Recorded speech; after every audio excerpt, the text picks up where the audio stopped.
Hey guys, Lee here. It is day 15 of Zeke's Lunchbox April Art Prompt Challenge, and I figured since we have officially crossed the halfway point that it would be fun to do a little tour of the project so far. If you're unfamiliar with Zeke's Lunchbox, go check her out on her YouTube channel. She is a really cool creator and she created this art challenge to help get people inspired. So it's been a really great, fun project for me, and anybody can feel free to jump in and out at their convenience. So if you're bored, I highly recommend that you go check her out. This video is going to be pretty different than my normal time-lapse. It's going to be all in real time, and I am going to try to just go through each of these pieces and explain a little bit about what they are, why I did them, and the materials that I chose to use. And I will try not to ramble too much about it. So without further ado, let's go ahead and jump in. So here we have day one, and the prompt for day one was blobs. And the materials that I used for this were Strathmore's parchment paper and my trusty fountain pen and a brush pen. I really wasn't planning on doing this art challenge, but I was watching Zeke's YouTube video about it, and I had started this doodle earlier in the day that was just this kind of middle piece right here, and I thought I was going to make it into like a more in-depth doodle, but I gave up on it. And when she posted the challenge, I saw the word, the prompt, the first prompt was blobs, and I just was looking at this doodle and I could see the blobs in my head. So I just went for it, and that's how this blobby doodle came into being. It was very intuitive, and it's a great example of how you can go into a drawing with no no preordained plan and come out with something that at the very least is visually intriguing. And now on to day two. The prompt for day two was repetition. So I took these Strathmore watercolor postcards that I had already prepped with black ink as a background base. I had done this all the way back in October during Inktober. And so I already had this ready to go with the black background, and I wanted to just dive in the spirit of the prompt challenge, allow the prompt to get you going. And I really did feel incredibly uninspired, and that's the cool thing about these art experiments, is that they are designed to get your juices going, basically. So I had this palette of gouache that I'd been basically neglecting for like 2 years, and I just grabbed it. I just feel like this prompt challenge was an excellent opportunity to get out of my comfort zone and use some materials that I wasn't used to using, and following some techniques that I didn't normally follow either. So I grabbed my set of gouache and I just went to town. I just started making marks on the paper, and with it being repetition, I was like, okay, just repetition, and just went from there.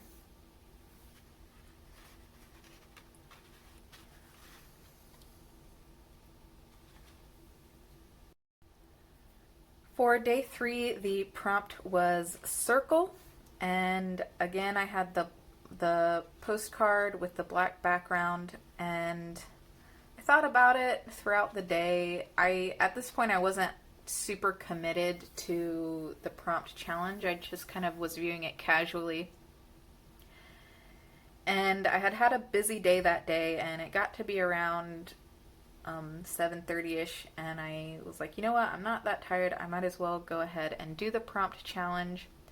And the prompt was circle, and I was thinking that I hadn't done one of my moon paintings in gouache before, so I thought I would give that a try. And so I did the moon painting in gouache.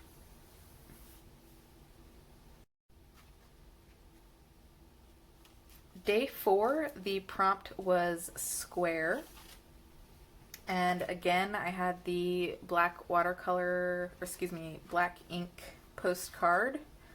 And I just taped it off and painted a square and took the paint off, and it had pulled up some of the ink. And I just got the gouache and I just started making marks with it and let the marks show me what it wanted to be, and it turned into a TV. And I did really enjoy it. It's got kind of like a 90s MTV kind of vibe going on.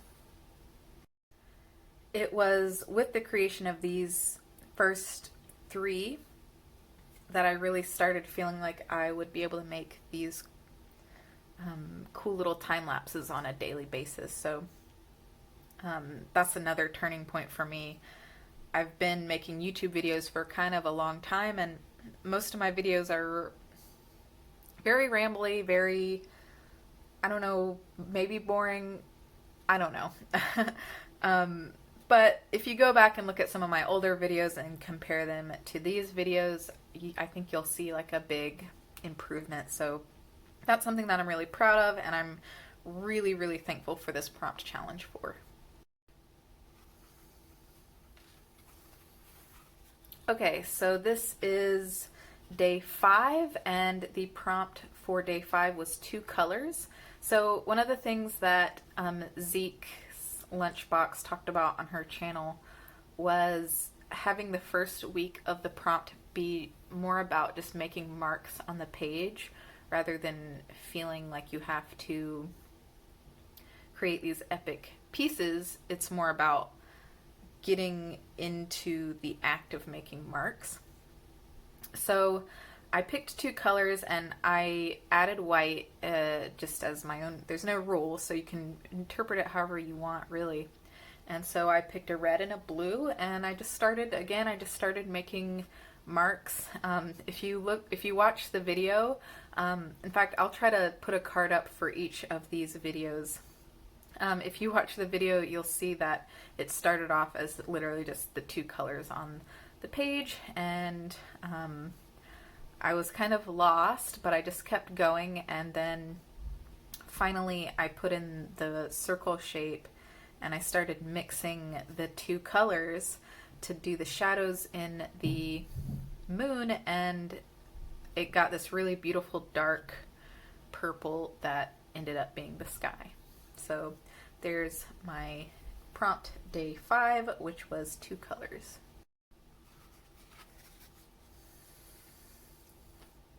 So this is day 6, and the prompt was 3 colors.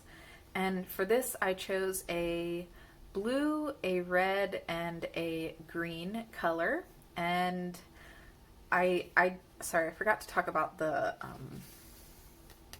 materials I used for both of these. Both of these I used gouache and this card stock that I just had lying around.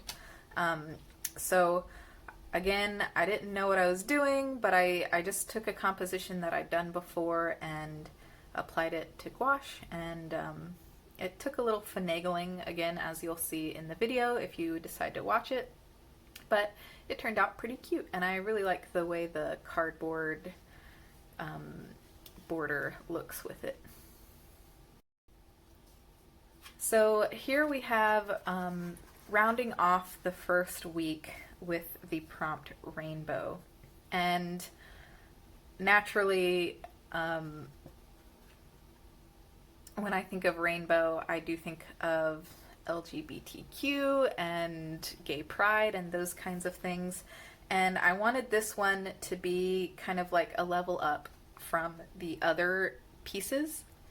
And I'd done paintings with this technique before where I put a color down as a base and then used white and darker colors to pull out the highlights and push back the shadows, and it looks really cool. And so I asked one of my friends if I could use their Instagram page for reference, and they said yes, and so I just did a portrait of my friend Corey, and I'm really pleased with the way it came out. It was definitely a challenge getting the sketch right, and I do think that I could use some improvement, but overall I do feel like I captured his kind of essence, and yeah, I think it was a nice thing to spend a little bit more time on it and be more intentful on it than I had the previous prompts, but still be really creative. So there is day 7.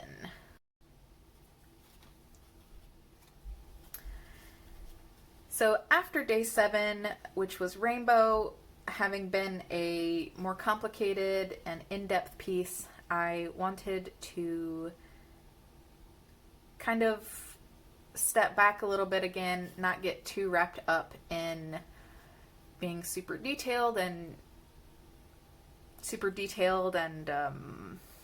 putting a lot of time into it, because it's easy to do that in these kinds of challenges where you like continuously like up your game, and before you know it, you're spending like 5 or 6 hours on a single piece, and that's just not realistic unless you do art full time.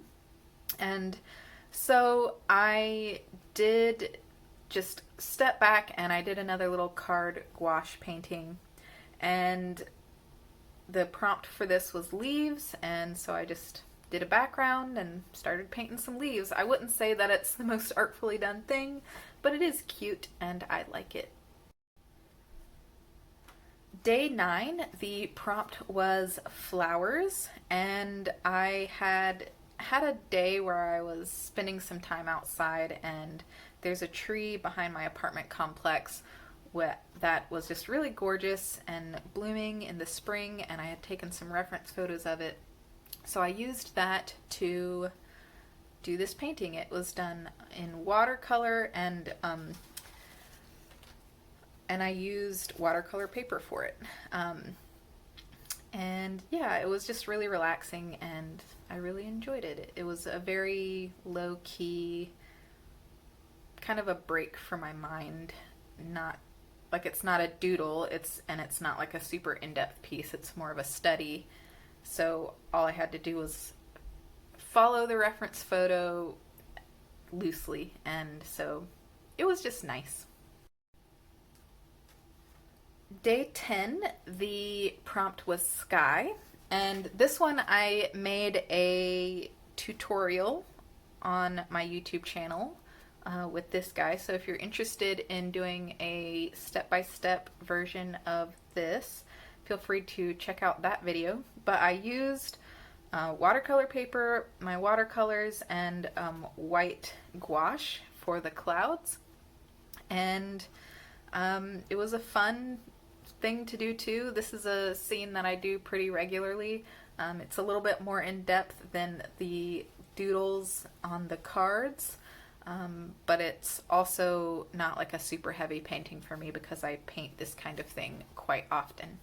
So that is my day 10.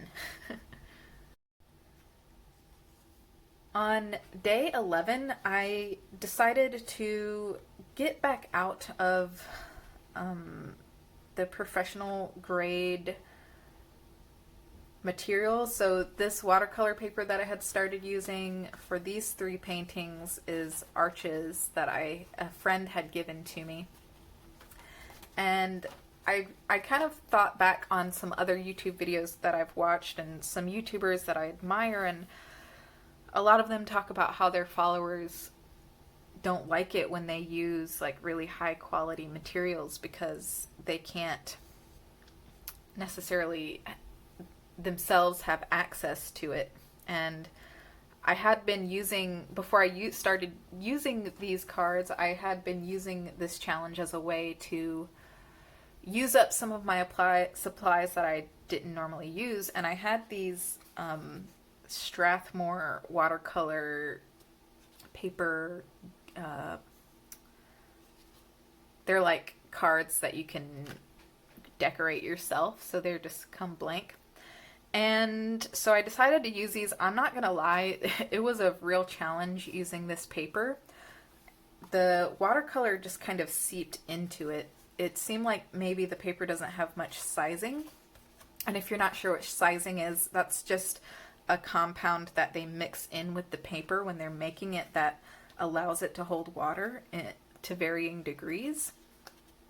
And again, this just seeped right through. It didn't really seem like it was made for watercolor. And the colors that I used on this are normally very vibrant colors. Like I used some of the same colors in this that I used on this piece, and you can see that the colors are not vibrant at all.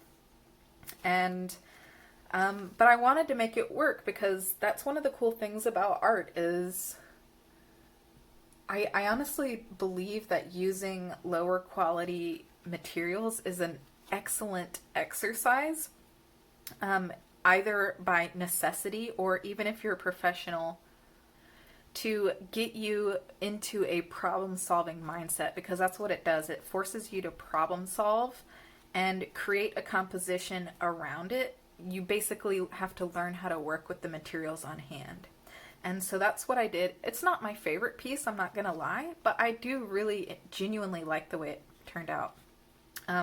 So the prompt for this was rocks, and I just basically just started laying down rock shapes, and I put in the little creek. When I got to the end, it did look pretty flat, and I couldn't get my watercolors to get that depth that I wanted. So I do have a very small, limited collection of colored pencils, and I just outlined it a little bit to kind of make it pop a little bit. And I do like the outcome of it. It kind of reminds me of like a Lee Ellickson kind of picture, even though that's not what I was going for, but she does do those kind of loose watercolor paintings with the colored pencil outlines, and that's kind of what I ended up doing just to make the piece work.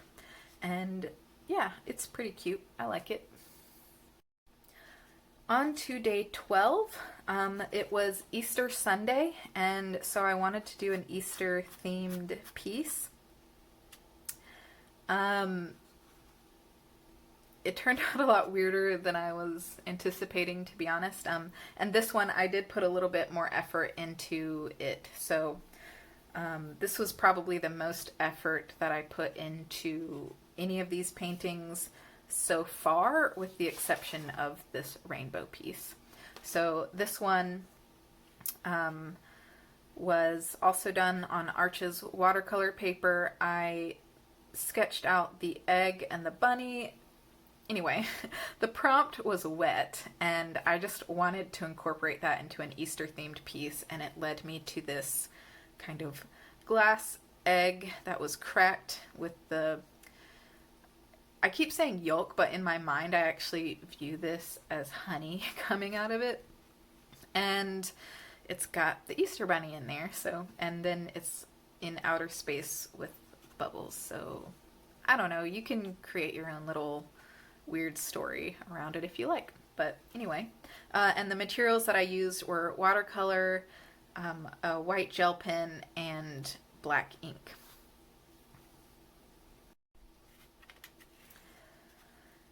Day 13.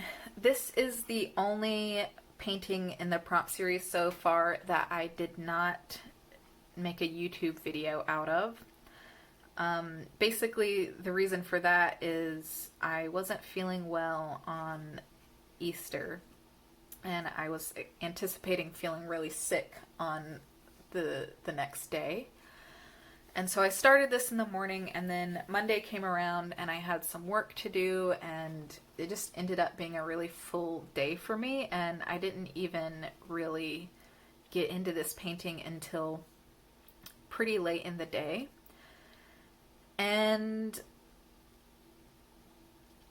yeah, so the prompt was fluffy, and that inspired me to paint my cat Ricky. He's a really sweet little kitty. I'll show you the reference photo that I used here.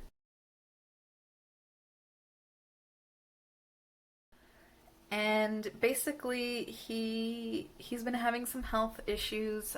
We don't really know what's going on with him. We have taken him to the vet, and the vet doesn't know what's wrong, and it's gotten to the point where the next steps are like exploratory surgery to figure out what's going on with him. And basically, they're saying that even if they did find out, the possibilities of what it could be don't even have real treatments that would help him. So we're basically just hoping that he pulls through on his own. But I thought it would be nice to do a little portrait of him with the prompt of Fluffy because he's a sweet kitty cat. This is a gift for my husband. And so yeah, that's my sweet Ricky boy. And finally, the last painting for the first 2 weeks of Zekeslunchbox April Art Prompt Challenge. The prompt for this one is fabric, and I used Arch's watercolor paper and my watercolor palette and my fountain pen. And fabric gave me the idea of a woman draped in flowy fabric, basically. And I didn't really go into this with a plan. It was another one where I just kind of put my pencil to the paper and did whatever felt right.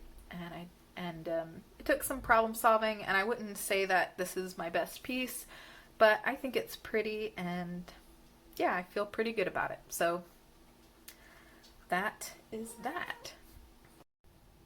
And that concludes my project tour for the first 2 weeks of Zekeslunchbox April Art Prompt Challenge. If you enjoyed this video, please give it a thumbs up and leave some comments down below. Let me know what you think of it, and I'd really love to hear your opinion. I do really genuinely hope you enjoyed it, and I will see you guys later today with my next prompt video time-lapse for day 15. I'll see you guys later, and I hope you have a wonderful day. Bye!